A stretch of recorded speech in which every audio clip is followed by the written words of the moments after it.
Hello and welcome back to another episode of Supercoach Insider. My name is Ben. And I'm Chris. I'm Swizz. And thank you for joining us. It's another special episode, our team-by-team analysis series. Welcome back. This will be a much shorter podcast after the free little shellacking there. But hey, look, before we move on, it's Insider 100. You can find us on Facebook, Twitter, and TikTok, all the audio platforms as well. So Spotify, Soundcloud, Stitcher, you name it. And on the YouTube, Chris. Yeah, to search for Supercoach Insider, my friends. And look, it's Geelong. So should we get straight into it, or should we just stuff around a little bit and see what happens? No, we did our nice little 5-minute intro last time. It's been a week. We've caught up now. Let's just get on to business. Geelong, talk about them.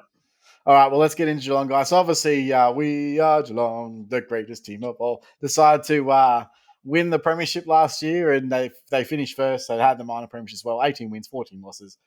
4 losses. 144.22%. They basically killed everyone. Absolute standout team of the season by a fair margin. To be honest, absolute coaching masterclass. They have incredible depth last year. Leadership, of course, from Selwood was amazing, and it was good to see. A good way to go out. So congratulations, obviously, to Joel Selwood there. But ultimately, they have winners all over the park. So obviously, from Stewart to Jeremy Cameron, and even they had the best small forward of the year in and a rookie in Stengel. Like, how does that happen? But they played Cameron and Blitzarves as CBA mids because, why not? Just going to fuck with people. Impossible matchups. That just what we'll see and what we seem to see in AFL circles is now people will try and replicate this. So you'll see a lot of these bigger types rolling through the mids and either going back or going forward after stoppages. And it's just going to be insane. But that's going to be the new thing in football now. So thank you, Geelong, for that. That was really great. So look, I think that there probably is at least another year left in this group.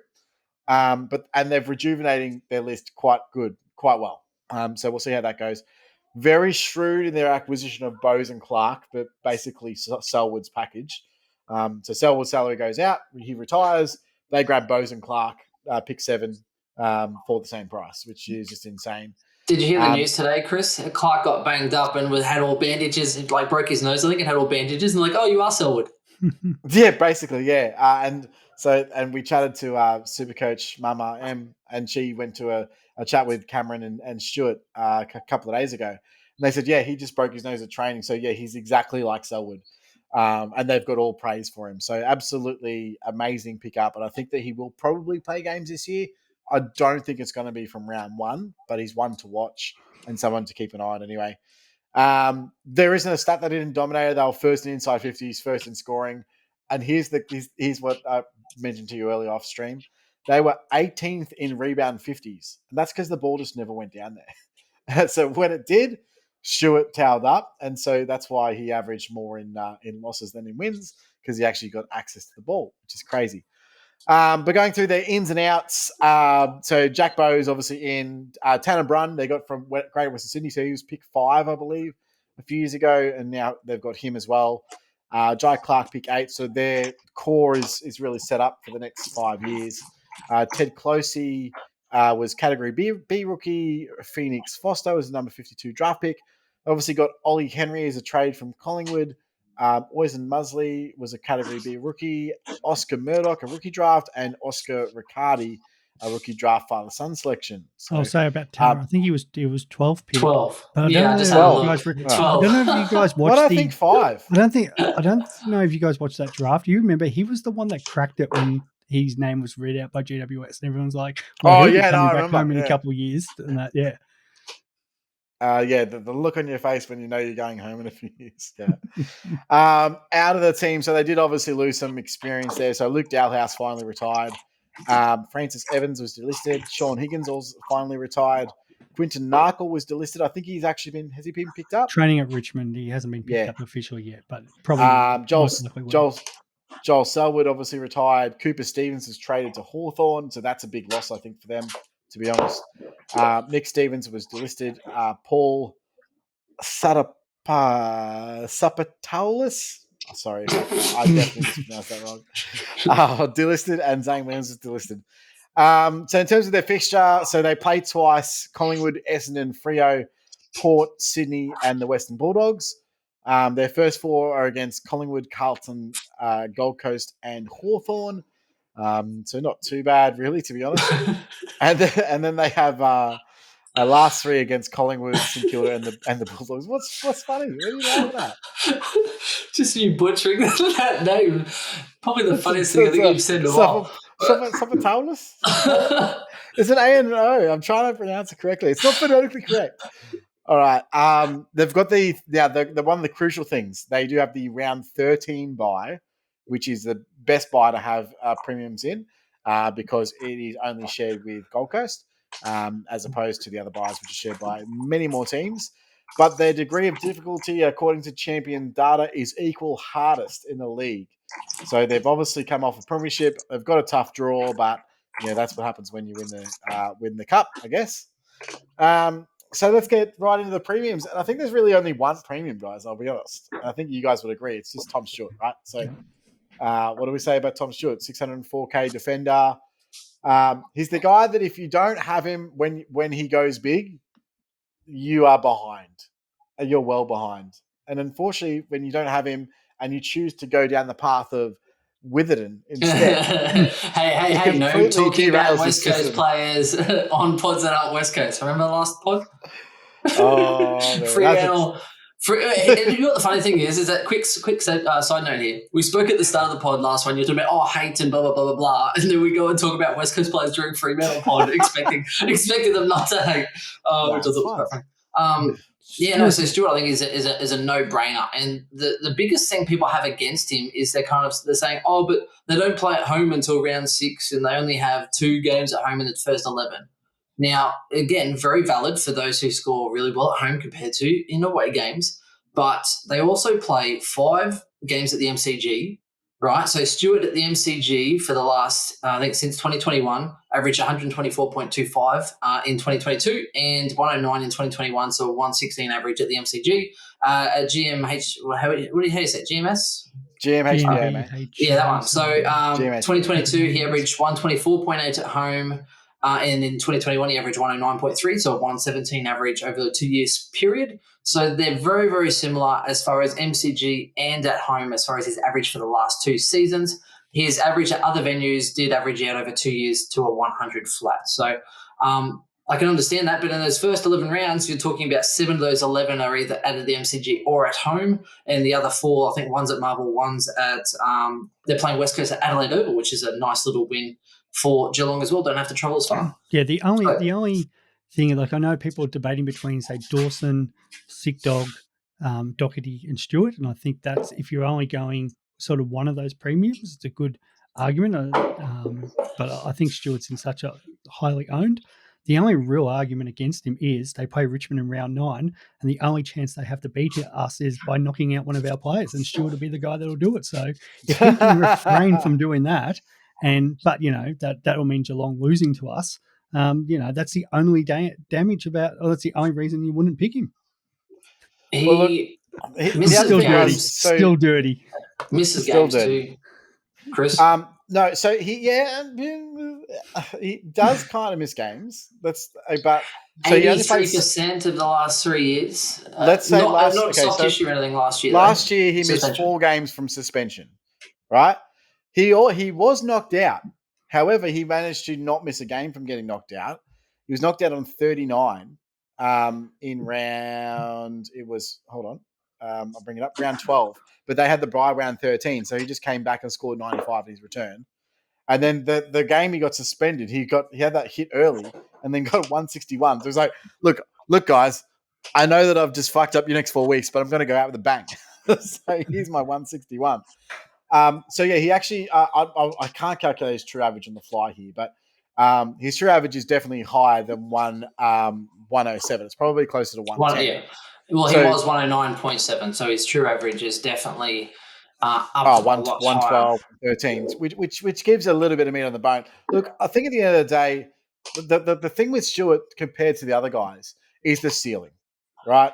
That's all it is. 3 times last year he went big. So 187 in round 7, which is coincidentally the week that I decided not to trade him in. and then 174 in round 11, and then 161 in round 15. All the other scores are sort of Like he started the season real average, 103, 103, 104. Then he missed round 4, then 129, 97, 187. Bang. So he does have some like low games. He's also had a 48 in there in round 21, and then that knockout game in round 39, round 12 at the 39. So it's not like he's always a lights out player, but that game that he has that is just gonna just knock you out, you better hope you have him, because if you don't, the people that do just leapfrogged you. So it's tough. It's real tough. I think he got tagged on that low score. And again, even with that slight risk, I'd rather start him than risk A, the ceiling, or B, if he goes on fire, then you trade him in, and then if he does get injured, it's like, oh well, that sucks. Did you see though that they tried tagging him, and then he just moved up to the wing and did the same thing from the wing instead? Like I think Geelong do the best in terms of freeing their players up rather than any other club. They have contingency plan to contingency plan. If they're going to lock down him, I'm going to move this here, and they will do it straight away. The coaching there is second to none in terms of match day coaching. I don't see other coaches doing that. They already have plans in place for what happens there. He moves up to a wing, and then they can't tag him on the wing. So what are they going to do? They're going to send the winger to tag the winger. It just doesn't work. Then they've still got the spare behind the ball. It's just it's just set. They're up here, and everyone else is down here. And I just think that Stewart, for that reason, he's kind of a no-brainer pick at that point. There's no question marks on his role. He's still going to be doing it. He's had the first ever preseason where he's just completely run through it without an actual issue at all. Yeah, it's really hard to not. You gotta remember, he hasn't actually been in the system that long. It's not like he's one of these guys who, he's older than your normal. I think it's because people think, oh yeah, he's age and stuff like that. But has he been in the system like 6 years? What's he now? 20? I think he's 29. 29. But he's only 6. It might be 6 years. It might be the 7th year. Something like that, maybe the 8th. Yeah, because he was a mature age recruit originally. But yeah, that's right. It's not like he was there at 18. This is his 10th, 11th, 12th season and that. So, yeah, it's like Dane Zorko, like at his peak right now. Mature with age. Yeah, you kind of look at him as more that sort of 26-year-old, sort of peaking right now, the amount of games that he's played and that. So, and because of those high scores, especially against like lower end teams, and we saw those big games last year, like at home against the Crows. I think there was another one against Freo. I don't want to be trying to work out how to get him in when they play Adelaide sort of round 8 down at Geelong. And that I think that's the sort of game where he does go massive. And yeah, though there'll probably be a few other games where he'll go 90s, and he probably does. He might drop down to that 560, 570. The problem is you need to, like people last year, and that was the debate, was like, oh, he might not be tracking so well, we'll go these player or that player. Or the other problem is he does, drop down, 3 or 4 rounds in, but we're not ready to upgrade yet. And then if he goes, say, big against a West Coast and a big against an Adelaide and that, you've missed out. And so I think it's a bit of FOMO there, where I think, you probably, it's hard not to be on him, and that's why he's so highly owned at the moment. And he also averaged 107.6 the year before. So when you're talking about 2 years running, as far as a defender, he has the best average over a 2-year period. And secondly, he actually dropped, I think it was about 3% in time on ground, probably because of the the knockouts and the rest of it.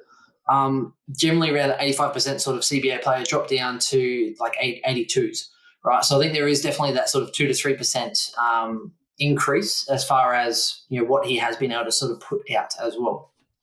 And obviously he has a monopoly on the kickouts too. So he doesn't take every single one of them, but he's the primary kickout taker. So that helps. And what I've noticed as well is that if he's not the guy that gets the kick out, he's the guy that kick too short in the pocket and then he gets a kick anyway. So yeah, he's just toweling up, and he's just got to the point where I think, and like you said before, in losses, he actually averaged more because the ball's actually down there. So when they, when Geelong are first in clearances, first in everything, basically they were first in inside 50s, etc. They had the most forward share of the ball for any team in the comp. So he's just able to sit back there and just pick off whatever he wants. Literally, the ball comes back and he's just like, oh, I'll just take this. No one's ever on him. So just takes it out. They're not going to be better than last year. Like, they're not keeping. No, but I do think that they're sort of. I think they're still top 4 though. Oh yeah, for sure. But I don't think.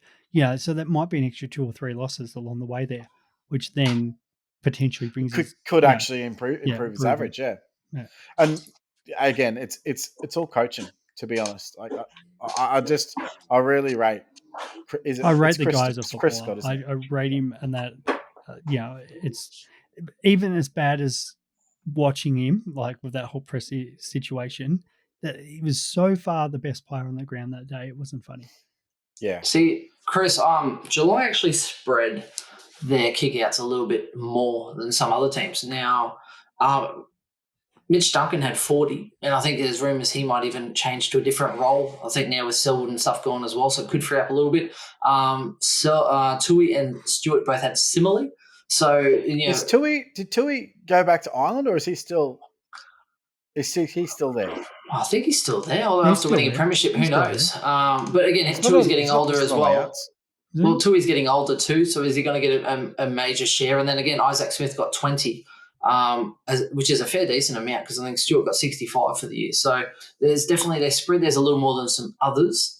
But I still think Tui's probably getting a bit older. Duncan maybe a different role, and even Isaac Smith maybe a slightly different role with some of Selwood and some of these other changes they might make. So Stewart might surely Isaac Smith's done.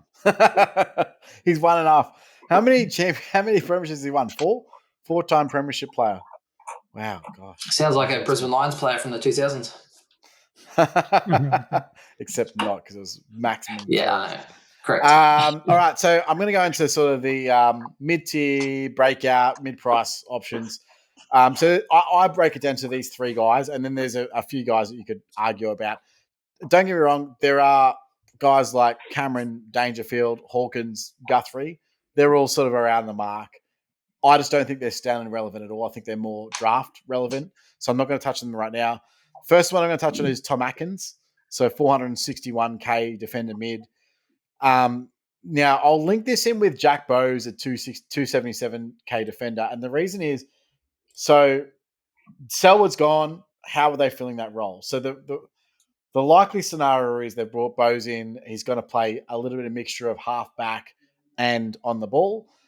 Atkins may get more time on the ball, but still also play a little bit of halfback as well. And I think that they probably will play and switch their roles, and we'll have to see how that measures.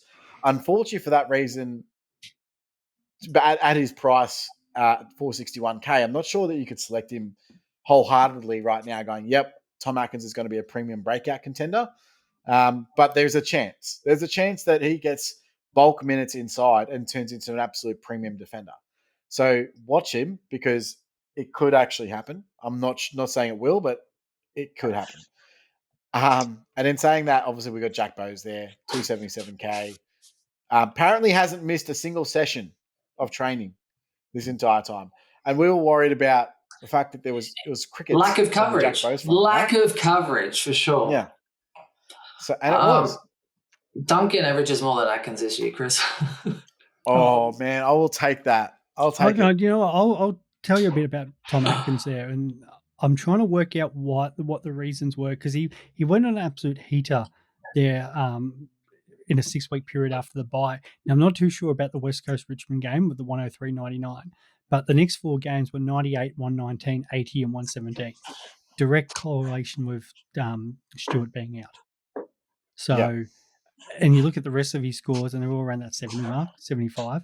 So if Stewart, for whatever was missing, if Stewart went down for the year, Atkins, bang, jump on. But Atkins, yeah, he's scoring, and he was directly linked with that role that he had. Yeah, what round was it? Yeah, I don't know about the 2 straight after the bye, but definitely Atkins. Where the hell is it gone now? The 2 straight after the bye, he had 83 and 77% CBAs, and before the bye, so somebody obviously was missing in the midfield, and that because after what happened with his he started off with bugger all CBAs. What happened around 16, 17, 18, and 19? Because he was part of that. So there. After the bye, he pretty much he kept CBAs a lot after the bye. So he had bugger all before the bye, 2 rounds before. He went 3 rounds before 29%, 2 rounds before 73. After the bye, 83-77, and then he went 54 to 60. Pretty much between 54 to 60 the whole way. Did they move Mitch Duncan to cover Stewart's role, and then they put Probably Atkins in the midfield then? Yeah, it looks like he went when Stewart came back, Duncan. So, am I right in saying that if 50s. he gets midfield role, then he might be actually a shout? Yeah, potentially. Okay, thank you very much for that elongated way of saying that Chris is right. I expect that. Thank you. Hang on, okay. I was just trying to work out exactly why. It's fine because there was a 6-week period where he dominated, and that's really boosted his average compared to. No, I just watched the games, bro. I didn't have the numbers like you. I just watched them. Yeah, I know. Okay, it was awesome in that period. Just trying to work out who was missing. Now, that's the thing. Now, with Selwood missing, is that he's now. No, and look, so I suppose the big thing that we don't know is really, so what is happening with Selwood's role? What's happening with their midfield? How much midfield is Danger playing? How many games is Danger playing? Danger only played, 15 regular season games last year? So what's their midfield mix? Because you also got Max Holmes. So Max Holmes at 360k mid. He's the other one I want to touch on. Obviously, he was actually listed as, I think it was Champion Data's number 1 winger of the year. So huge talent. Rumored to have a little bit more time inside this year. How much, I'm not sure. And so for that reason, is very much an unknown entity at this point. And again, can't jump until I see it. So something on a preseason watch for sure. But yeah, Max Holmes is a guy that you could obviously look at and see before making a decision on. Do I think he's the same echelon as in, I suppose, Supercoach realm, mid-prices in the midfield as, say, a Hopper or a Sheed? No, not at this point. But one to watch, surely. I'm not writing him off completely, and this is something I want to keep an eye on. Yeah, interesting. Holmes definitely didn't have too many CBAs throughout the year. There were 2 games he did have more CBAs, close to sort of 47-50%. One of those games he got 18 and the other 62. So, but I do hear what you're saying. He is definitely highly touted.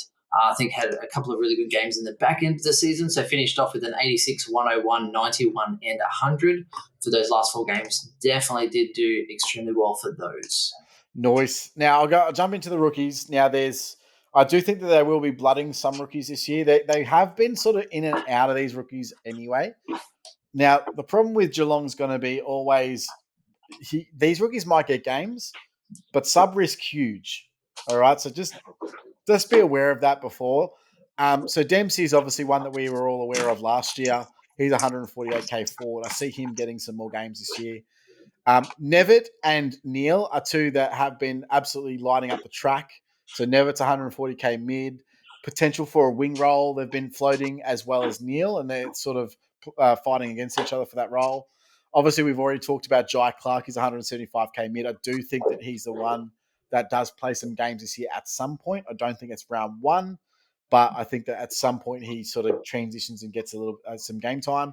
And the other one is a rookie price, but not a rookie.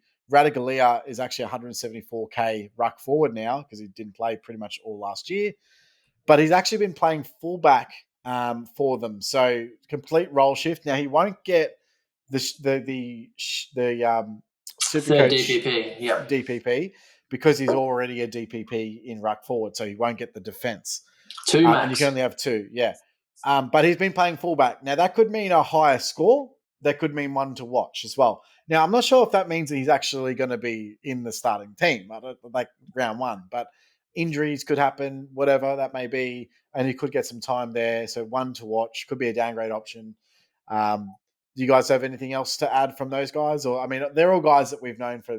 There's nothing really outside of Clark that I'd say is any interesting from Geelong this year. Oh, so probably 11% at the moment.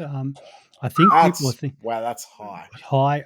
I think it's because the rumors, because Hawkins and Cameron are most likely to both miss round 1.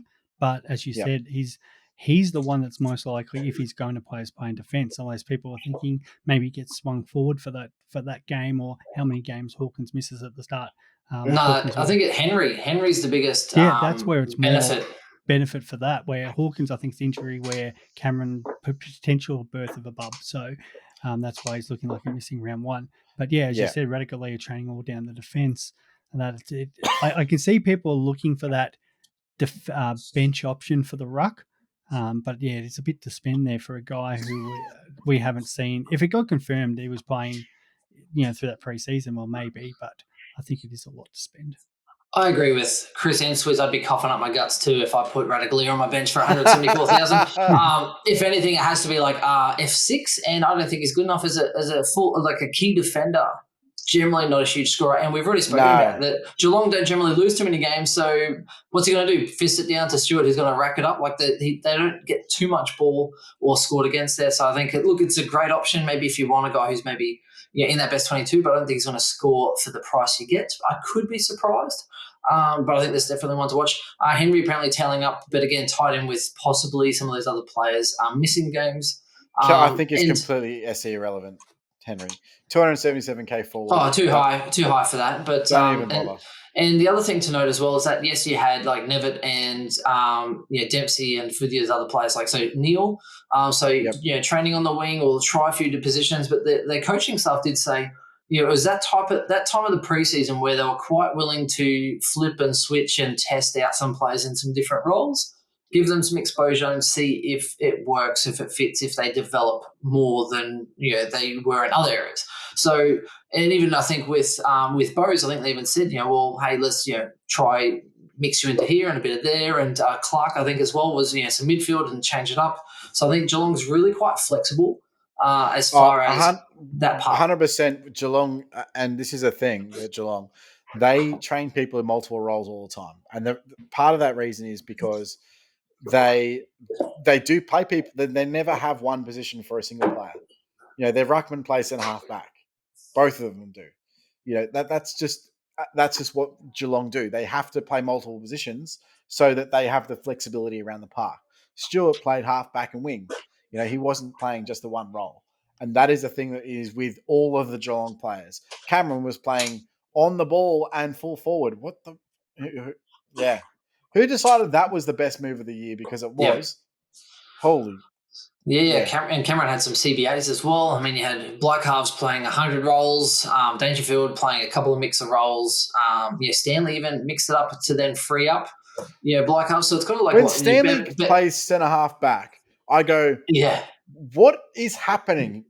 And he played it well. And I was like, Max Thorne's paying attention, but it's kind of like Bevo 2.0, except a system that works. Instead of killing your team. But absolutely. Look, I don't have too much to say outside of that for Geelong. I do think Dangerfield's a slight smoky for 450,000.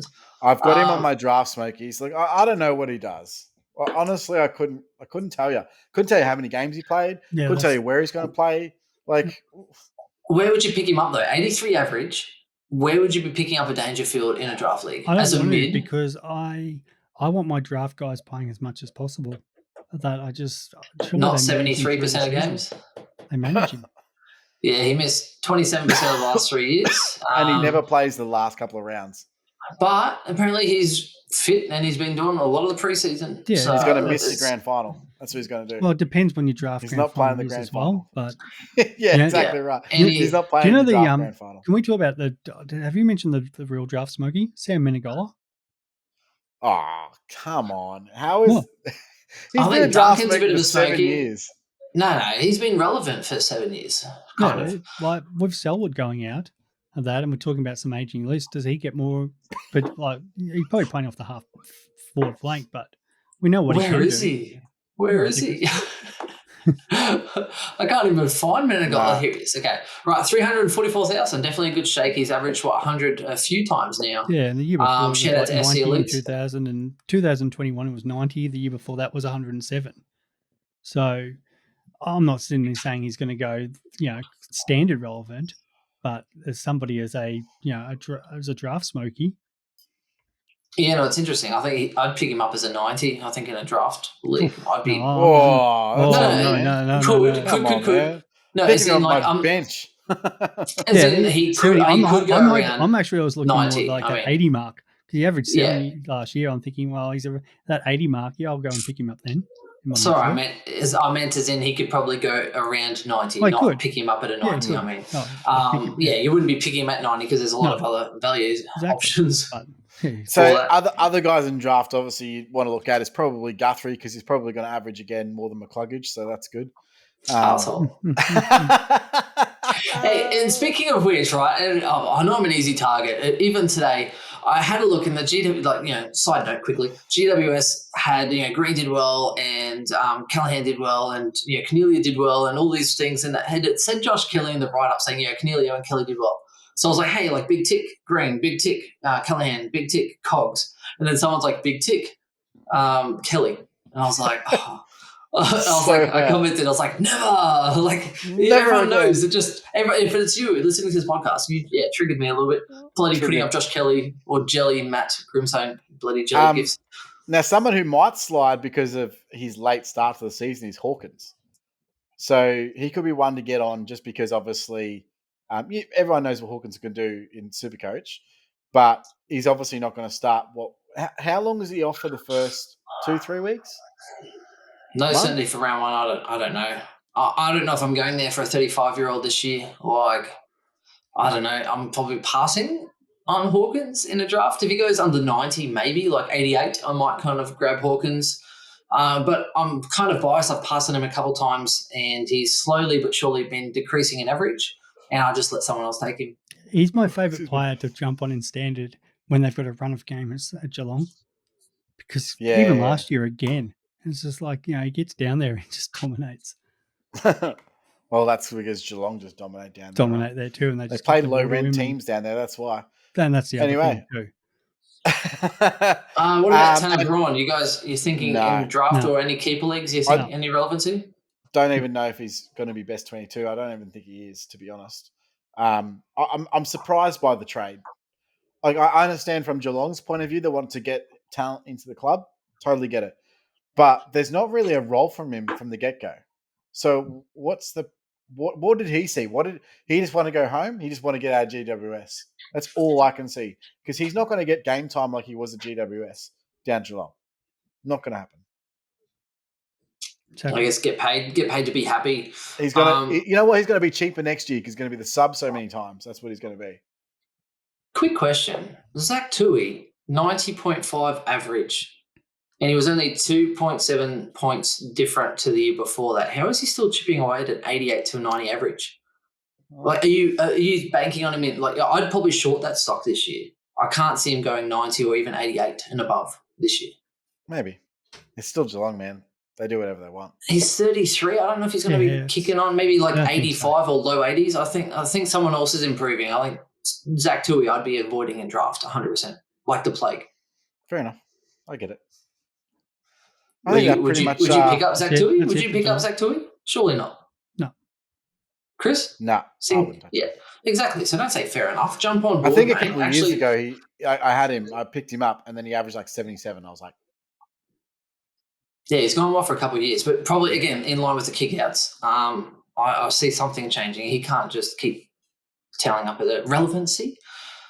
That's it, Geelong. Nice and easy, hey? Look at that. That's it. The premiership team, nice and easy. Nothing to be spoken about. No SC no standard relevance outside of 2 people, 3 people. That is unfortunate. But yeah, I mean the rookies are and the premium there's 1. So like, yeah, it is what it is. Chris, where would you pick Dangerfield on average? In draft. Final question. Swizz just tailed me off and said, I don't pick people that don't play more than 75% of games. 85. That's all. Oh, no, I'll go 90. For Dangerfield. He could also get full eligibility. If he's my last mid, then I'll grab him. At what, 90 or 95? What'd you say? If he's my last mid, doesn't matter what it is. No, what's he going to average? What's he going to average?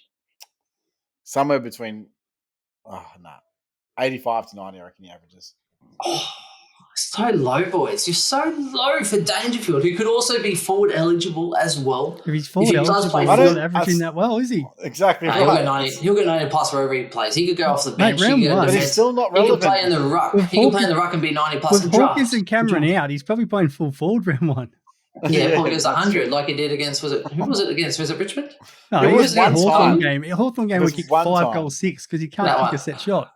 That one. Hey, 5. You have 11 shots, mate. Doesn't matter. 5's in as a winner. You try and pick up someone 11 times and 5 times it counts. It's fine. All right. I think that pretty much wraps us up. No, you don't wrap it up. I wrap it up.